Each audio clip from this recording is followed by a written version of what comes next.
presented by RES Music.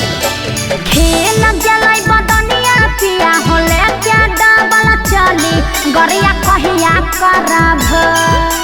खेल जलाई बदनिया पिया होले क्या डबल चली गरिया कहिया करब। पिया होला बन बरी जोर गवना कहिया करब। पिया होला बन बड़ी जोर गवना कहिया करब।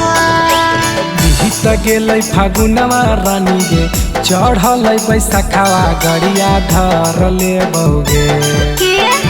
बीतलै फागुनवा रानी गे चढ़लै बैसाखावा गड़िया धर ले बौगे। रानी के लगन बड़ी जोहर गवनवा कर ले बौगे। रानी के लगन बड़ी जोहर गवनवा कर ले बौगे। Presented by RES Music.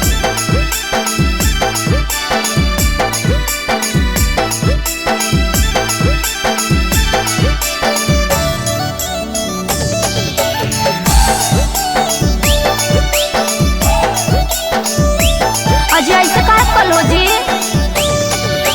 बाली उमरिया कह के पढ़ साल पहल हो नय गबनावा छोड़ दिल हो छू के पिया दिल हो नय ध्यानावा। बाली उमरिया में कोई से करती अलगा बनावा नाजुक बड़ी हलौरानी तोहर बदनावा। सुनो ना खेल गलाई बदनिया पिया होले क्या डबल चली गरिया कहिया करब। खेल गलाई बदनिया पिया होले क्या डबल चली गरिया कहिया करब। ए पिया होला गन बरी जोर गवना कहिया करब। पिया लगन बरी जोर गवना कहिया करब। Presented by RES Music.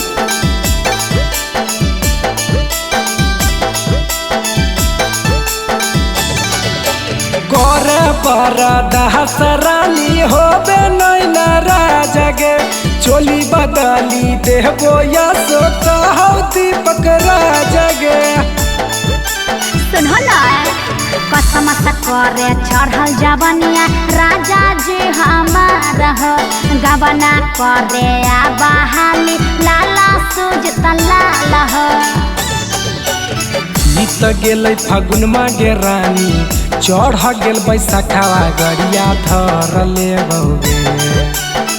बीत गेल फागुन मागे रानी चढ़ गेल बैसाखावा गड़िया धर ले बौगे। रानी के लगन बड़ी जोहर गवनवा कर ले बौगे। यसो लगन बड़ी जोहर गवनवा कर ले बौगे।